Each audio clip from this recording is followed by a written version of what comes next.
Objectives of book keeping, उद्देश्य या लक्ष्य। सबसे पहला है देनदार या लेनदार का ज्ञान, knowledge of debtors and creditors. एक बिजनेस में ऐसे कितनी देनदारियां हैं जिनका भुगतान किया जाना है, जिनसे राशियां प्राप्त करनी है, या ऐसी कितनी लेनदारियां हैं जिनका हमें भुगतान करना है। Means the amount that we have to collected from debtors and the amount which we have to pay to the creditors will be easily recognised through books of accounts. Second is purchase sales closing stock.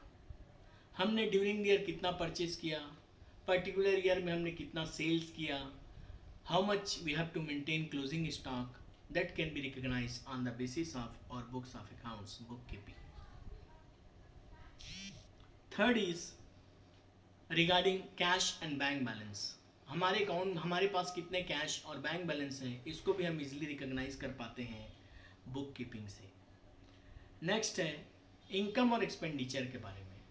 During the particular year how much amount we are earning by mean of income and what sort amounts are there which we are paying in regards with expenditure can be easily recognized on the basis of bookkeeping.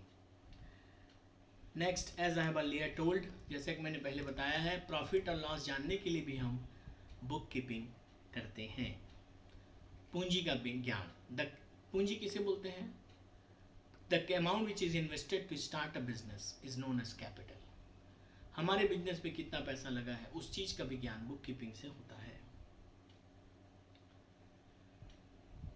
Knowledge of financial position, किसी भी company की वित्तीय स्थिति का ज्ञान, वित्तीय स्थिति की जानकारी उसके बैलेंस शीट से पता चलता है। बैलेंस शीट को इसीलिए पोजीशन स्टेटमेंट भी कहा जाता है। जब एक कंपनी के फिक्स्ड एसेट्स उसके फिक्स्ड लायबिलिटी से ज़्यादा होते हैं तो उस कंपनी की स्थिति बहुत अच्छी मानी जाती है।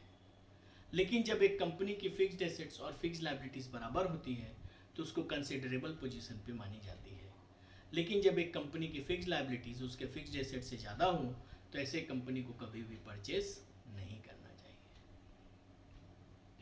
नेक्स्ट इज संपत्ति और दायित्वों का ज्ञान। संपत्ति और दायित्वों का ज्ञान, संपत्ति और दायित्वों से तात्पर्य है कि ऐसा कोई भी चीज